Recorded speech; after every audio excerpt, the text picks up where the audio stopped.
What's up YouTube? This is Paul Matias here coming at you with yet another YouTube review. Today we're talking about the Aimkon HiLight tactical LED flashlight. This is the HiLight P5S. Just got this in today actually from Amazon and figured I'd do a review on it. It's a $30 tactical LED flashlight. I needed something, or I should say I wanted something cheap for my setup. I'm not a huge guy on flashlights. I usually carry a handheld flashlight and do a setup like that. But I thought I'd give it a try because this is priced at $30 and I figured, well, hey, I can always return it. What can go wrong anyway?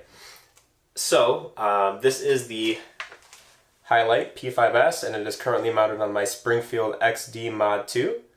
The unit itself is all metal construction. It's actually very nice. The light that it puts out is pretty sufficient. Okay, it says it's rated for 500 lumens.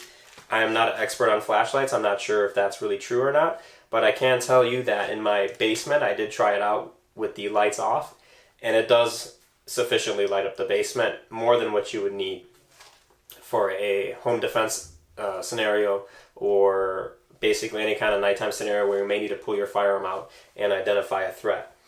The unit mounts on really nicely, and that's mainly the reason why I got it, was because it uses a quick release kind of setup. You basically pull the front here down and it slides right off. But when it's on the firearm, it's mounted really nicely. So this is the Springfield XD Mod 2. I actually have a YouTube video review on this firearm if you're interested in purchasing one. But I bought this HiLight because I read on Amazon that it also clips on perfectly to the Taurus Millennium P2, which is my typical carry gun. So I go ahead and have it mounted on. I don't know if you could hear it snapped into place, but it is mounted on, and it's mounted on solidly onto this gun.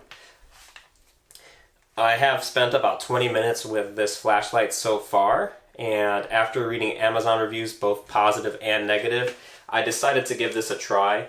Some of the main gripes on Amazon was that the battery would fall out of place in a sense, and then you had to kind of tweak the tightness of the locking mechanism here to keep the battery in to the perfect position, otherwise the light wouldn't work. I have encountered that, and that is the main downfall to this light setup. Otherwise it would be perfect. The light itself, as I said, is sufficient. You can do a single light or strobe warning coming up here, guys. You can do a strobe by double tapping it. And the strobe is actually really powerful and blinding. More than enough to make someone want to look away from the strobe light. So overall, I really do like it. The build quality, like I said, is nice. How the unit functions is okay. Let me see if I can get that to focus there for you guys. Okay, I think it's in focus now. How the unit functions is all right. There's a switch right here to turn it on. And then on the other side, there's an identical switch to turn it off. So if we turn it on, click it on, and then you turn it off with the other side. The only downfall to that is, you basically flick it on with your trigger finger, which is not ideal, because if I would prefer to flick it on with my off finger, so I can still have my finger on the trigger if I was in an active scenario. And you flick it on with one side and you flick it off with the other. So basically I have to do kind of one of these motions, and that whole time you're doing that motion, your finger is not on the trigger. So that's one of my gripes about it. My other gripe is I did experience that the battery would go off and not function anymore if the tightness of the unit wasn't perfect and it didn't have like the perfect contact with the battery. I did inspect basically the unit. There's a very small piece inside which I wish I could show you, but I really don't want to mess this up because I have it in the perfect spot. But basically where the battery connects to the unit is a very small contact area, and I think that's why people are having issues with this, to where if you don't get the tightness right on the unit, then the unit doesn't want to function.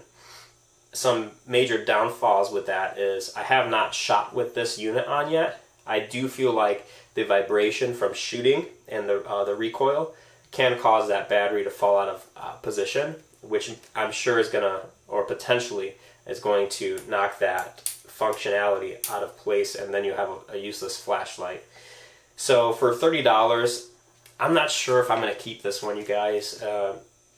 I like to keep my reviews very honest. This is not a paid review. I spent my own $30 on this to buy this, and I'm giving you the honest feedback on it. So I'm not sure if I'm going to keep it, just because I have run into the battery already kind of not wanting to work. I do have it in the perfect spot right now, so now it's working fine and I like it, but I have to go shoot with this a few times before I decide to keep it or not. I may spend the extra money to buy a little bit nicer of a flashlight, because I need that reliability if I'm going to keep this on a carry piece here. The main reason why I didn't jump into a Streamlight is because those Streamlights are $100 to $200, and why would I carry a $200 flashlight on a gun that costs $200? Now I could see myself carrying the Streamlight on the Springfield XD, because this is a $500 or so firearm. It makes sense to have a really nice light on that. But for a gun that I beat up, throw into the car, what have you, this Taurus PT-111 has seen better days. I don't want to throw a nice flashlight on there and have that thing break for whatever reason. So that's my review on the HiLight P5S, you guys. I do think it's worth a try. I'm going to go ahead and make potentially another video, or maybe a fix, to see if I can find how I might be able to get that battery to stay super reliable. And then once it gets to that point, if it ever gets to that point, then I can surely recommend this flashlight. But for now, I'm on the fence, you guys. Give me some comments. Let me know what you think if you're looking at this particular unit. I'd be more than happy to answer any questions. And please subscribe to the channel. I do make completely honest YouTube reviews. I don't have any kind of paid sponsors or anything like that. So I'm just going to give it to you guys straightforward, and you take the information and use it.